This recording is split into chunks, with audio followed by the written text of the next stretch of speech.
यशोदातलं जे प्रशिक्षण आहे ते जवळजवळ भारतात सर्वोत्तम आहे असं आपण म्हणू शकतो. यशोदा जास्त पुढच्या अनेक पिढ्यांवर परिणाम करू शकतो. त्यामुळे एकाच विषयाचा अभ्यास करणे आणि 100 विषयाचा अभ्यास करणे याच्यात फार फरक आहे. केंद्रीय परीक्षामध्ये 12 लाख विद्यार्थी बसतात. MPSCला आता साधारण 7 ते 7.5 लाख मुलं बसतात. या सगळ्यांचं स्वप्न असतं यशोदामध्ये एकदा तरी ट्रेनिंग घ्यावं. स्वतंत्र भारतातलं सगळ्यात चांगलं काम म्हणून कुठलं सांगायचं असेल तर ते अग्रणी नदीचं पुनर्जीवन असं सांगता येईल. अधिकाऱ्यांना संवेदनशील बनवणं हा आमचं पहिलं टार्गेट आहे. त्यांना लोकांचे प्रश्न जिव्हाळ्याचे वाटले पाहिजे. प्रत्येक माणूस म्हणजे एक कादंबरी आहे आणि त्यातनं मी लिहायला लागलो. कारण मी गमतीने असं म्हणतो अनेक वेळा की बायको नांदत नाही त्याची चौकशी कलेक्टरनी करावी. आता असा अर्ज कलेक्टर सोडून कोणाला येणार?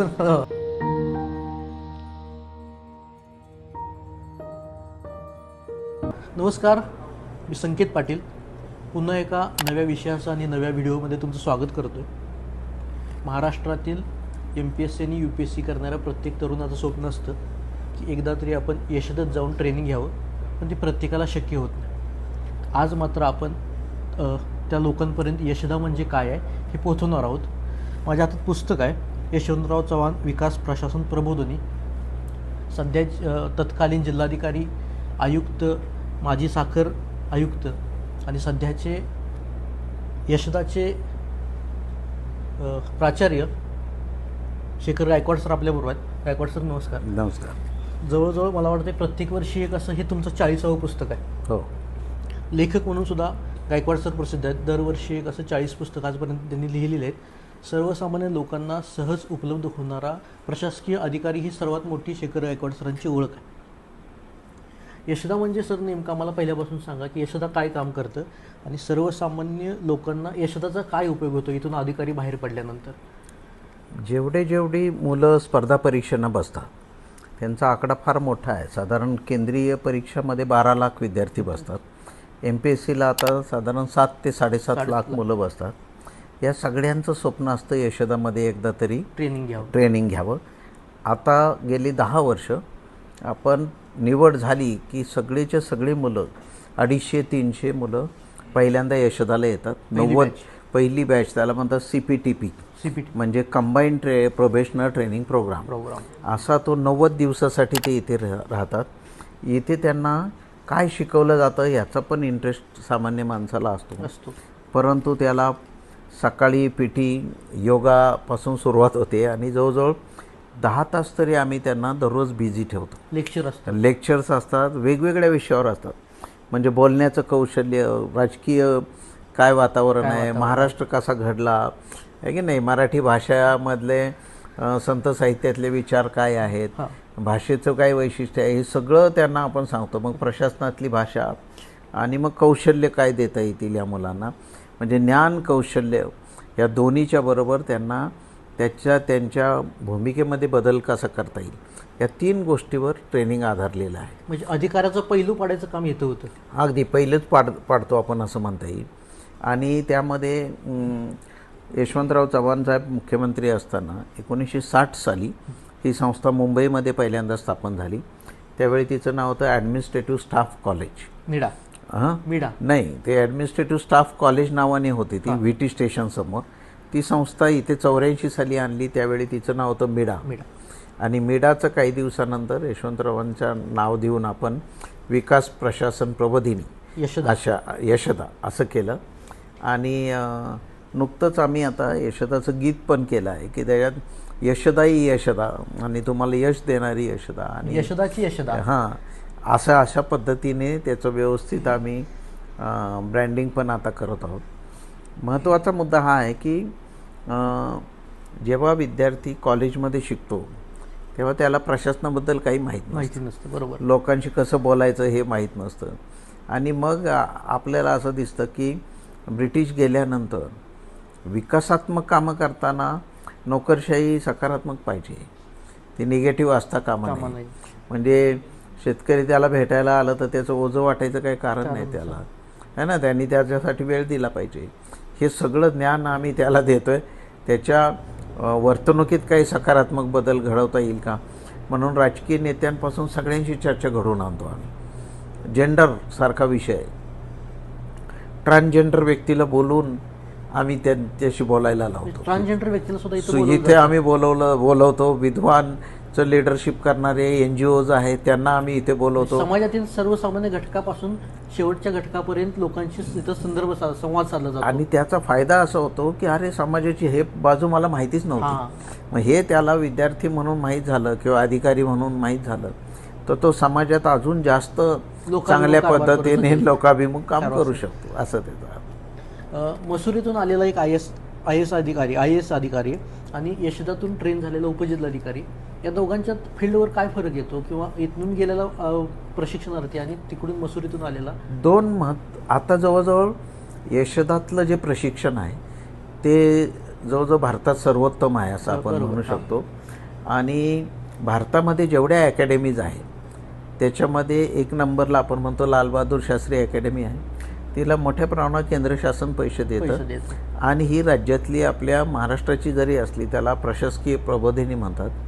ती सगळ्यात बेस्ट भारतामध्ये यशदा आहे. आता IAS मध्ये आल्यानंतर सुद्धा त्यांचं 90 दिवसाचं ट्रेनिंग मसुरीला झाल्यावर ते पुन्हा यशदामध्ये येतात आणि त्यांना इथे ट्रेनिंग झाल्यानंतर पण यशदामध्ये येतात आणि इथे 1.5 महिना राहतात. त्यांना आपण महाराष्ट्र फिरून दाखवतो. कोकण म्हणजे काय, मराठवाडा म्हणजे काय, विदर्भ म्हणजे काय, तिथं पिकं कोणती होतात है ना, तिथे लोकांचं राहणीमान कसं आहे, कोणतं ऊसाची इकॉनॉमी काय म्हणते, सहकार काय म्हणते, सहकार चळवळ कशी उभी, असे सगळे पैलू त्यांना शिकवतो. आणि तेवढंच नाही तर डायरेक्ट IAS आलेल्या लोकांना बरेचसे बाहेरच्या राज्यातले असतात. तो बिहार, ओरिसा, आंध्र प्रदेश, यावर्षी आत्ता परवाच बॅच गेली 8 लोक होते बाहेरची. त्या 8 लोकांना दररोज 2 तास मराठी शिकवलं जातं. म्हणजे अक्षरशः बालवाडीसारखं क ख ग सगळं आपण शिकवतो. त्यांना अंकलिपी देतो, त्यांना मराठी पुस्तकं वाचायला देतो. आणि बघता बघता आता दिसतं तुम्हाला प्रशासनामध्ये की बाहेरच्या राज्यातले आलेले महाराष्ट्रात जे IAS अधिकारी आहेत ते उत्तम मराठी लिहितात, बोलतात. ही यशदाचं यश आहे म्हणायचं. ते यशदाचं पण यश आहे असं नक्की म्हणू शकतो आपण. तलाठीपासून कलेक्टरपर्यंत सर्वांचं ट्रेनिंग इथं यशदामध्ये होतं. तरीसुद्धा आपण बघितलं तर जमिनीचे वाद आहे असे आहेत अजून, आणि काही ठिकाणी भ्रष्टाचार सुद्धा होतोय. तर काय कारण आहे याचं मूळ? याचा अर्थ असा आहे की फक्त ट्रेनिंगने माणसावर परिणाम होत नाही. म्हणजे ट्रेनिंगमध्ये किती जरी मुलं म्हणत असली आम्ही असं वागू, जसं मुलाखतीत सांगतो की मी देशाची सेवा करायला आलोय, तो ॲक्च्युअली नंतर आपल्याला दिसतं तो स्वतःची सेवा करताना दिसतोय, कुटुंबाची. बरोबर आहे ना. ते याचा अर्थ काय की त्याच्यामध्ये स्किल येत आहे बरोबर, पण त्याच्या बिहेवियरमध्ये वर्तणुकीत बदल होताना दिसत नाही. कारण त्याच्या आजूबाजूचं जे वातावरण आहे कुटुंबापासून सगळ्यांचं आहे. म्हणजे मी बऱ्याच वेळा तर शेतकऱ्यांच्यात पण फार वेळा असतो. मी म्हणतो की हे शेतकऱ्याची अडवणूक करणारा वायरमन किंवा तलाठी असं धरलो आपण, तर हे लोक परदेशातनं आली का भारतात आपल्या शेतकऱ्यांचीच मुलं आहे. फक्त तो काय आहे त्याच्या गावात न राहता दुसऱ्या गावात काम करतोय आणि तिथल्या शेतकऱ्याची अडवणूक करतोय. ते असं व्हायचं काय कारण आहे का? सर्व्हिसमध्ये येताना म्हणतो की मी शेतकऱ्याचा मुलगा आहे आणि शेतकऱ्याचं प्राधान्याने काम करेन, पण ज्यावेळी खुर्ची बसतो त्यावेळी त्याचं वेगळंच बिहेवियर असतं. म्हणजेच काय याचा अर्थ हे एक प्रशिक्षणाची मर्यादा आहे असं म्हणू शकतो आपण. कारण त्याला बाहेरचं जे जग आहे ना ते सतत त्याच्यावर प्रभाव टाकत असतं. बरोबर.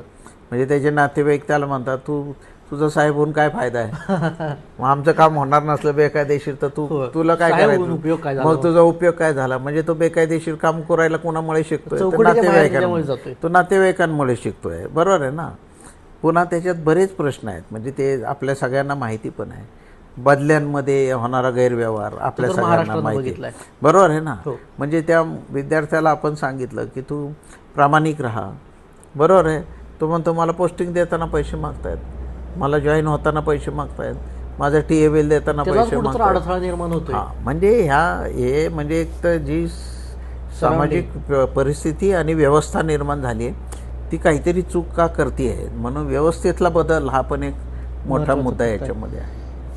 आजपर्यंत साखर आयुक्त म्हणून तुम्ही कारखाने सांभाळले किंवा कारखानदारांना बघितलं, इथं अधिकारी घडवत आहे, नेमकं कुठलं पॉवरफुल वाटतंय आणि यशदामध्ये जास्त अधिकार आहेत असं वाटतंय का तुम्हाला?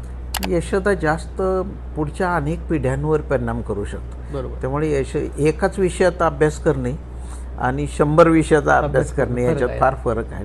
आजच्या तारखेला 2 नगरपालिकेचे नगरसेवक, ग्रामपंचायतीचे सरपंच, महिला सरपंच, जिल्हा परिषद अध्यक्ष, IAS अधिकारी, MPSCचे अधिकारी, मेडिकल ऑफिसर, हायर टेक्निकल एज्युकेशनचे प्राध्यापक एकाच वेळी ट्रेनिंग चालू आहे सगळ्यांचं. आणि ते वेगवेगळ्या क्लासरूममध्ये आहे. मग ते सगळे जेवताना एकत्र येतात की अरे सरपंच इथे कसे आले.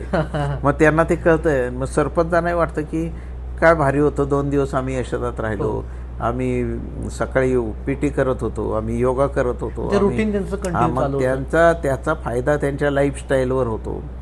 तुम्ही स्वतः जर म्हणजे सक्षम राहिला शेवटपर्यंत तर तुम्ही पब्लिकची सेवा करू शकाल, असं आहे. तर ते पण आपण त्याच्यावर धडे देतोय त्यांच्यासमोर. ज्यावेळी तुम्ही तत्कालीन जिल्हाधिकारी होता सांगलीचा, त्यावेळी तासगावमधून एक उपक्रम सुरू केला होता, स्मशानातील एक रात्र. तो कार्यक्रम महाराष्ट्रभर गाजला. त्या कार्यक्रमाविषयी काय सांगाल?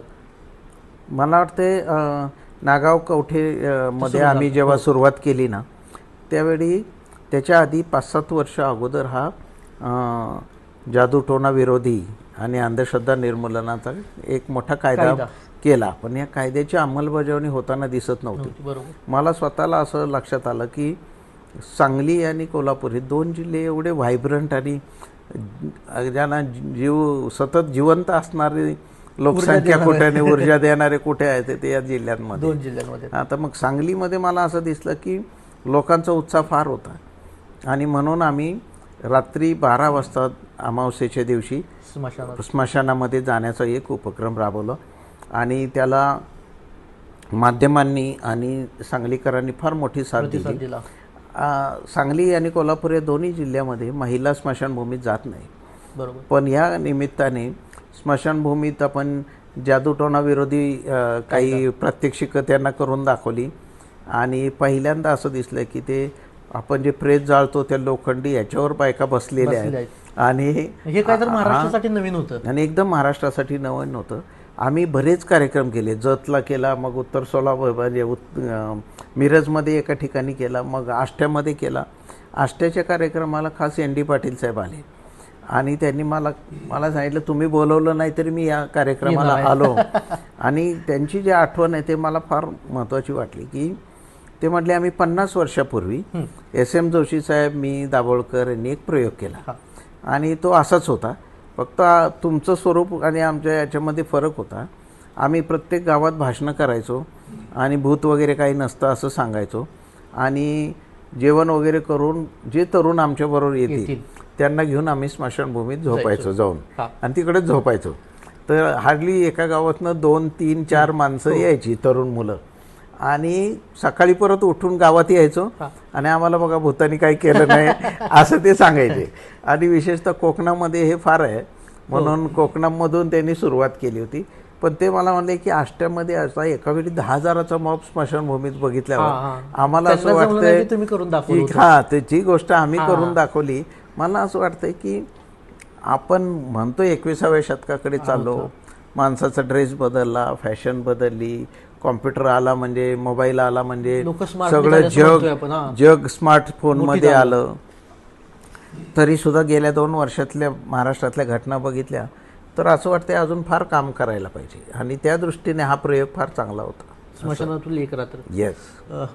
सांगलीमध्येच असताना तुम्ही अग्रणी नदी पुनरुज्जीवित केली होती आणि त्याचा पडसाद सगळीकडे पडला होता. ते काय होते अग्रणी पुनरुज्जीवन, त्याचा पुढे काय उपयोग झाला? अग्रणी नदी ही विटा तालुक्यामध्ये बारक्या एक तामखडीच्या तिथून निघते आणि पहिल्या 22 किलोमीटरची नदी जवळजवळ गायब झाली. बरोबर. फार जुनी माणसं सांगायची की आमच्या आजोबाच्या वेळी लोक इथं पोहायचे नदीमध्ये.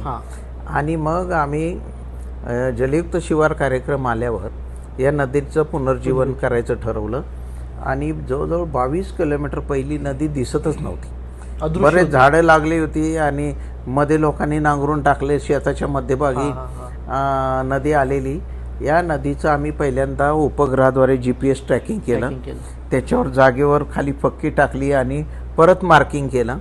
शेतकऱ्यांची समजूत काढण्यासाठी मी जवळजवळ अनेक गावांमध्ये मी आणि बाबरसाहेब वगैरे आम्ही सगळ्यांनी बैठका घेतल्या आणि लोकांना सांगितलं नदी आमच्यासाठी नाही पाहिजे, तुमचीच तुमच्यासाठी. नदी, तुमची जीवनवाहिनी नव्या पिढीच्या हातात काय देणार? ही बंद झालेली गायब झालेली नदी द्यायची का जुनी संस्कृती परत आणून द्यायची? आणि ते लोकांनी मान्य केलं. ते करताना एकदम प्रॅक्टिकल मेथड वापरली. उदाहरणार्थ जुना ओढा दिसतोय किंवा 2च फुटाचं राहिलेलं आहे, तर ते एकदम पाटासारखं दिसणारं चित्र, ओघळ टाईप. तर मी त्यांना ओघळ टाईप, तर मी त्यांना काय म्हणलो, परत मला 25 मीटर नदी पाहिजे, पण मी सुरुवातीला गरज नाही त्याची, मी जिथं आहे तिथून दोघांनी 5-5 फूट सारखा. हे प्रॅक्टिकल होतं.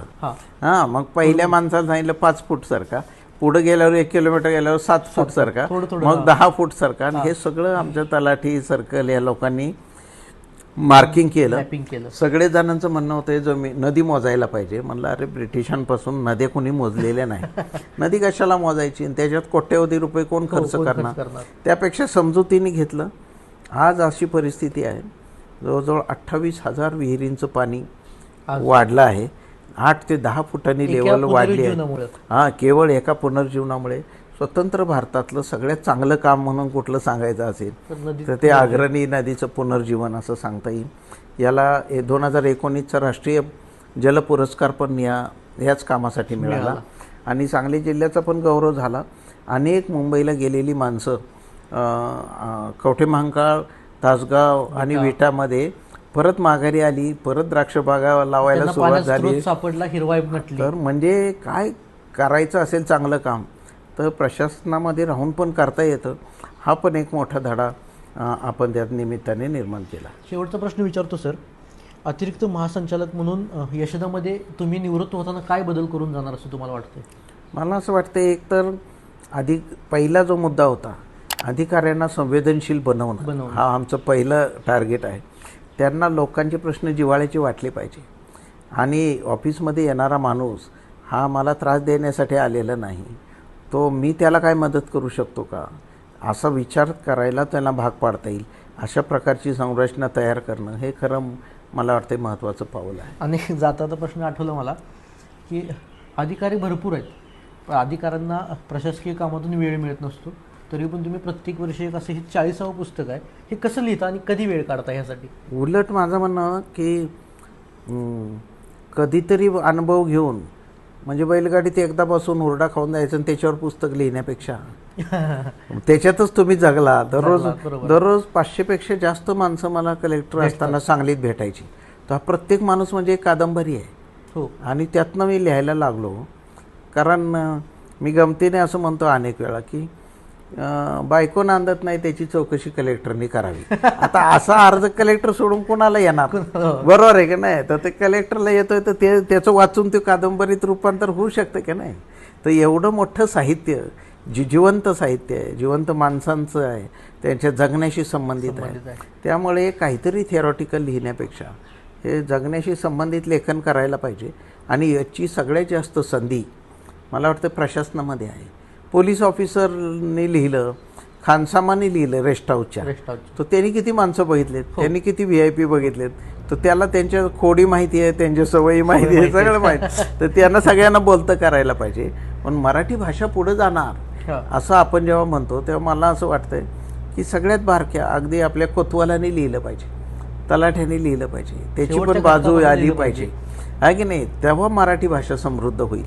म्हणून ह्या एकाच वेळी प्रयत्न चालू आहे की ज्ञानाने समृद्ध लोकांना करणं, त्यांना संवेदनशील बनवणं आणि त्याचबरोबर त्यांच्या जीवनात आनंद निर्माण होणारं साहित्य निर्माण. धन्यवाद सर, तुम्ही वेळात वेळ आम्हाला भेट दिली.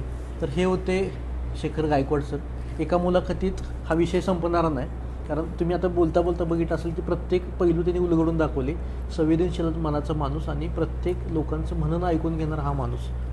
यावेळी इथंच थांबतोय आपण. पुन्हा भेटू नव्या विषयासह नव्या व्हिडिओ. तोपर्यंत धन्यवाद.